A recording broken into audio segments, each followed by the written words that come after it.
Komið þið sæl, ég heiti Jóhann Þórsson og starfa hjá Landgræðslunni og þar teymistjóri teymis loftslags og jarðvegs. Þetta upptaka af fyrirlestri sem var haldinn 2. desember síðastliðinn í tilefni af því að 5. desember var dagur jarðvegs sem FAO heldur á hverju ári. Yfirskrift þessa dags stöðvun söltunar sem verulegur hnignunarvaldur í jarðvegi víða heim þó við þekkjum þetta ekki svo mikið hér á Íslandi og aukum framleiðni eða frjósemi jarðvegs. Og efnið sem ég ætla að tala í dag að það tengist kannski síðari yfirskriftinni en þó með öfugum formerkjum. Sameinuðu þjóðirnar hafa undanfarnum árum verið að taka saman upplýsingar ástand jarðvegs í heiminum og árið 2015 kom út fyrsta skýrslan stöðu jarðvegsauðlindarinnar á heimsvísu. Þar dregin upp dökkmynd af ástandi jarðvegs og þar kemur meðal annars fram að 1/3 alls jarðvegs í heiminum telst hnignaður, meðal annars vegna söltunar sem jú önnur tveggja yfirskrifta þessa dags. Okkur kannski tamt að líta á þetta sem vandamál sem tengist þriðja heiminum, en það alls ekki þannig. Í þessum svokallaða vestræna heimi eða þróaða heimi, þar stefnum við nákvæmlega í sömu átt og eins og sjáum á þessari frétt hérna til vinstri frá The Guardian, að þá hafa menn spáð því að eftir 30-40 ár að þá muni sjá verulegan mun af frjósemi jarðvegs á Bretlandseyjum sem mikið áhyggjuefni. Og hluti af þessu kannski það að okkur tamt að líta framhjá jarðveginum sem auðlind, þó þetta sé ein af undirstöðu auðlindum jarðar og við byggjum nánast alla okkar fæðuframleiðslu á, eða stóran hluta að minnsta kosti, og einnig mikið af þeim klæðum sem við notum dagstæðlega, þau koma úr ræktun. En hefur frjósemi jarðvegs minnkað hér á Íslandi líka? Frjósemi minnkar þegar að næringarefni hverfa úr jarðvegi eða lífrænt efni minnkar og jarðvegsbyggingu hnignar. Þetta gerist meðal annars þegar að við stundum ræktun þar sem að uppskeran flutt á brott og ekki gætt að endurnýjun næringarefna og viðhalds jarðvegseiginleika, eins og dæmi hérna fyrir af Bretlandseyjum sýnir. Ofbeit annað dæmi slíkt og hér vert að leggja áherslu á það að ofbeit og beit alls ekki sami hluturinn. Beit ekki slæm, en ofbeit svo sannarlega slæm. Og þriðja dæmi sem við getum talið, það þar sem við höfum virt jarðvegsrof, þar sem jarðvegur náttúrulega bókstaflega eyðist og hverfur. Og við þekkjum mörg dæmi á Íslandi þar sem að þetta hefur gerst. Svo svarið já, frjósemi lands á Íslandi hefur minnkað. Þetta ekki alltaf augljóst ferli. Hérna mynd sem ég tók í Norðurmýrinni fyrir mörgum árum og við notum gjarnan þegar við erum að tala þessa hluti. Norðurmýrin framræst votlendi og þar gerist það sem gerist allstaðar við það að ræsa fram land, að þegar súrefni kemst að jarðveginum þá fer af stað bruni sem veldur því að lífræna efnið eða kolefnið það hverfur úr jarðveginum sem lofttegund CO2 og jarðvegurinn rýrnar að sama skapi. Í upphafi vissulega þegar að land ræst fram þá sígur það saman vegna þess að vatn að hverfa úr jarðveginum. En það ferli sem að stendur yfir í tiltölulega skamman tíma, stuttu eftir og í skamman tíma eftir að landið hefur verið ræst fram, en síðan tekur við þessi bruni sem að stendur þá í rauninni yfir þar til nánast allt lífrænt efni í jarðveginum á þrotum. En losun frá landi mjög óljós stærð, bæði á Íslandi og á heimsvísu og fyrir því ýmsar ástæður. Þetta skafar af gagnaskorti og óvissu ýmiss konar í sambandi við jarðvegseiginleika og kolefnisbúskap í jarðvegi. Og vegna þessa þá má geta þess að í þessu svokallaða loftslagsbókhaldi sem að Ísland þarf að standa skil á gagnvart loftslagssamningi Sameinuðu þjóðanna og núna Evrópusambandinu, þá hefur verið gert ráð fyrir því að þessi flokkur sem tengist jarðvegi og nýtingu jarðvegs eða lands eigi að vera hlutlaus. En nú eru reyndar blikur á lofti og það er stefnt að því að það verði sett að sömu kvaðir á þessa flokka eins og aðra flokka undir loftslagssamningnum, sem þýðir það að það er stefnt að því eða mun verða stefnt að því að samdráttur verði 55% miðað við 1990. Og þetta getur verið markmið sem verður hans erfitt að ná. Á heimsvísu þá er litið svo á að losun frá landi og landnýtingu sé það bil 25% af heildarlosun. Stærðargráða heildarlosunar er það bil svona 8 milljarðar tonna á ári.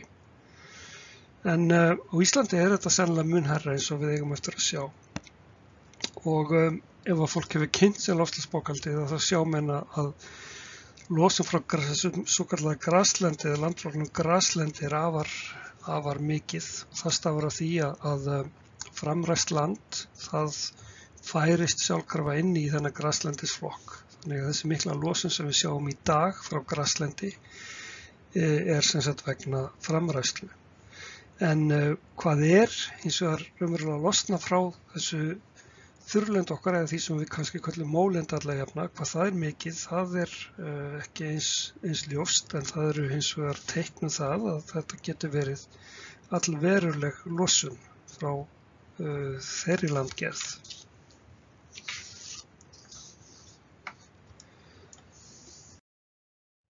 En við skulum aðeins núna beina sjónum að því hvers konar jarðvegur þetta er sem við erum með hérna á Íslandi. Ísland er eldfjallaland eins og við vitum og þar af leiðandi ber jarðvegurinn öll einkenni þess þeirrar eldvirkni sem að hér er. Og við höfum jarðveg sem að kallast andisól eða andósól á fræðiheitum, en við kallum alla jafna eldfjallajörð. Og hérna til hægri þá höfum við jarðvegskort af Evrópu og eins og þið sjáið að þá sker Ísland sig allverulega úr nágrannalöndum okkar. Og þessi jarðvegur, hann er að mörgu leyti einstakur. Hann er mjög eðlisléttur, hann er við mjög litla samloðun, mjög mikla vatnsheldni og þetta gerir það alltaf verkum að hann er mjög viðkvæmur og auðrjúfanlegur og það er þess vegna sem að rof getur verið svona mikið vandamál á Íslandi ef gróðurhulan veiklast og ber jarðvegur er á yfirborði. En aftur á móti er okkar jarðvegur, eldfjallajörðin, mjög frjósamur jarðvegur. Þannig að hann ætti að vera mjög hentugur til ræktunar og er það reyndar alla jafna, en honum fylgja þessir ókostir sem að menn þurfa að hafa verulega í huga. Aðeins svona til þess að bera saman tvo mismunandi jarðvegs ættbálka. Þá höfum við hérna annars vegar mójörðina til vinstri sem að er það sem við kannski þekkjum sem mýrajarðveg og er lífrænni jarðvegur. Og síðan höfum við hérna hægra megin eldfjallajörðin okkar með svona gjóskulögum eins og við þekkjum gjarna. Mójörðin eða histosól getur innihaldið það bil 12–18% lífrænt kolefni og er þar af leiðandi náttúrulega mjög kolefnisríkur jarðvegur. En eldfjallajörðin eins og við höfum hér mjög víða og er steinefnajarðvegur, hún getur samkvæmt skilgreiningum innihaldið allt upp undir 25% af lífrænu kolefni þó að það sé nú mjög sjaldgæft að finna slíkan jarðveg. En hins vegar er auðvelt að finna dæmi jarðveg þar sem kolefnisinnihald er mjög hátt.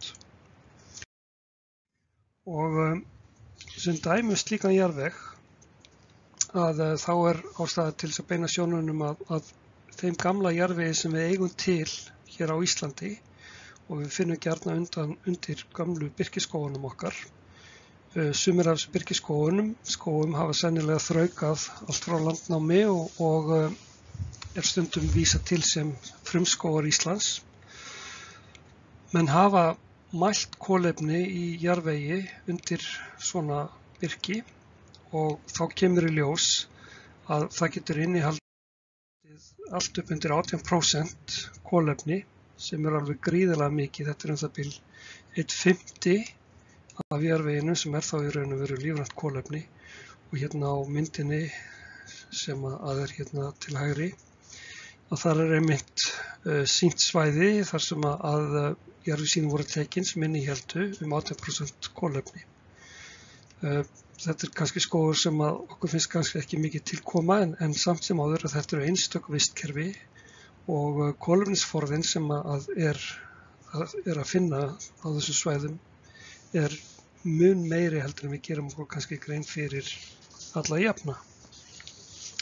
Og kosturum við þetta, þessi vistkerfi og það að hafa kolefni þarna í jarðveginum er að þetta kolefni er ekki að fara neitt og meðan að við erum ekki að raska jarðveginu með einum eða öðrum hætti.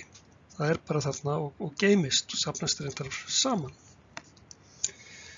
En hvað vitum við jarðveg á Íslandi? Það er nú ýmislegt.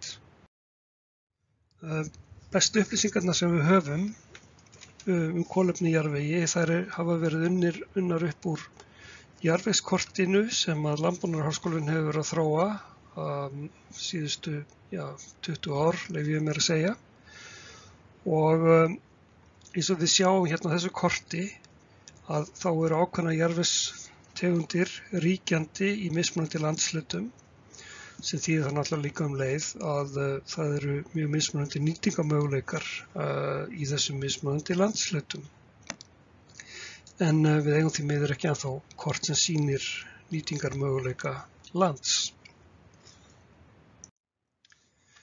Núna á þessu ári þá kom einmitt út ný útgáfa af jarðvegskortinu sem eru mjög nákvæmari heldur en eldri útgáfur og gefur okkur kost á að meta kolefnisforða í jarðvegi að nýju og hérna mynd sem sýnir upplausn þessa núverandi korts og sem sagt út frá þessum mismunandi jarðvegsgerðum þá þekkjum við að þær hafa mismunandi mikið eða geta haft mismunandi mikið kolefni og þar með er hægt að áætla kolefnismagn í jarðvegi.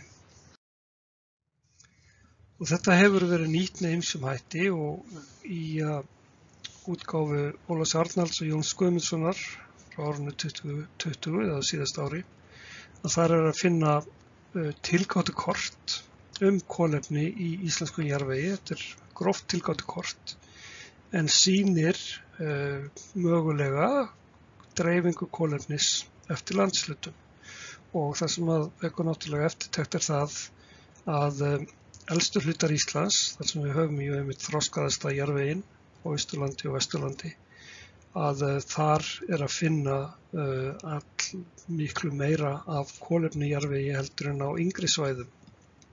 Enda er myndun jarðvegs háð tíma og þar af leiðandi líka uppsöfnun lífræns í jarðveginum. Það má heldur ekki gleyma því að Náttúrufræðistofnun gaf út vistgerðarkort árið 2016 og því fylgja mjög gagnlegar upplýsingar jarðveg þar á meðal dýpt og kolefni og þessu gagn er hægt að nota til þess að áætla hversu mikið kolefni við höfum í jarðvegi í dag. En það sem er áhugavert að gera er að reyna að átta sig á því hversu mikið kolefni við hugsanlega höfðum við landnám og hversu mikið af kolefni við höfum þá glatað úr jarðvegi með við stöðuna í dag. Og til þess að reikna þetta þá þurfum við nú reynda að gefa okkur ýmsar forsendur og þær eru meðal annars þær að land hafi haft mismunandi þykkan jarðveg eftir hæð yfir sjávarmáli og líka það að við gefum okkur að það hafi verið sem sagt mest kolefni í efstu 30% jarðvegsins, en síðan hafi verið minna kolefni þar fyrir neðan og þetta hafi sem sagt skipst í 30 eða 70 og við gefum okkur að í efsta laginu hafi verið það 18% kolefni og erum þá að vísa til þessara upplýsingar sem við höfum úr okkar gamlu birkiskógum og hins vegar 12% kolefni í þá hinum 70% jarðvegsprófílsins og rúmþyngd jarðvegsins áætluð það 0,65 sem er ekki óraunhæft. Og þá fáum við það út að á hæðarbilinu 0-100 metrum yfir sjó, þar sem við gefum okkur að jarðvegsþykktin hafi verið 1,5 metri, að þar væri við með 2200 milljónir tonna af kolefni við landnám. Fyrir 100-200 metra hæðarbilið erum við með 700.000 eða 700 miljón fyrirgefiði. Fyrir 200-300 metra erum við með 540 milljónir tonna og 300-400 metra erum við með 430. Þannig að samtals hefðu við þessar forsendur verið með 4.000 miljón tonn af kolefni í jarðvegi við landnám. En hver ætli staðan sé í dag? Jú, við höfum þessu gögn sem ég var að vísa til hérna áðan og hægt að nota til þess að áætla kolefni í jarðveginum. Ef við lítum til þeirra upplýsingar sem vistgetukortið gefur okkur, þá má áætla að kolefni í jarðvegi í dag sé 1.700 milljónir tonna. Ef við lítum til jarðvegskortana, þá miðað við nýjasta jarðvegskortið, þá er kolefni í jarðvegi í dag við það 3.000 milljónir tonna. Þannig að við höfum mögulega glatað 1.000 milljónum til 2.000 milljónum tonna af kolefni miðað við það sem var til staðar við landnám. Þetta passar mjög vel við aðrar birtar upplýsingar eða önnur birt gögn sem menn hafa verið að reyna að meta hversu mikið kolefni sé til staðar eða hafi tapast úr íslensku vistkerfum og þarna vísa ég meðal annars í grein sem að Hlynur Óskarsson og fleiri birt árið 2004 þar sem þeir giskað á að 120 milljónir tonna til 500 milljónir tonna hefðu tapast sem það eingöngu frá rafvíðrum sem alls ekki allar rafmyndir sem er að ræða í íslenskum vistkerfum. Svona aðeins til þess að setja þetta í samhengi þá höfum við þarna hægra megin nokkra stærðir. Ef við gefum okkur þá bindingu sem við gerum ráð fyrir að eigi sér stað í landgræðslu í dag, þá myndi það taka okkur 5.000 til 100.000 ár að endurheimta það kolefni sem við höfum tapað frá landnámi. Og ef við lítum á skógrækt og horfum til þeirra skógræktar sem til dæmis áætlað að verði hér 2040, þá myndi það taka 4.000 til 8.000 ára að endurheimta þetta kolefni. Þannig að við erum að tala alveg gríðarlegt magn af kolefni í heiminum. Og síðan sjáum við þarna fyrir neðan nokkra tölur sem ég fékk úr reiknivél bandarísku umhverfisstofnunarinnar, þar sem eru áætlaðar tölur fyrir það hversu mikið þyrfti að rækta af trjám eða hversu mikil losun frá bifreiðum þetta samsvarar. En er virkilega losun frá landi í dag? Já, við teljum með þessi losun, samkvæmt þeim gögnum sem við skilum árlega til loftslagssamnings Sameinuðu þjóðanna og reyndar Evrópusambandsins líka, að þá teljum við að það sé 1,3 milljónir tonna kolefnis sem er að losna frá Íslandi án þess að tekið sér tillit til alþjóðaflugs eða siglinga. Og síðan frá þessum flokki LULUCF sem er nýting á landi og ég hef verið að vísa til, þá er talað að þetta geti verið losun upp á það bil 2,5 milljónir tonna af kolefni. Og eins og ég sagði áðan að þá er þessi stærð í dag í rauninni utan við loftslagsbókhaldið, en það er ekki víst að það verði þannig í framtíðinni. En er þetta heildarmyndin af því sem er að gerast?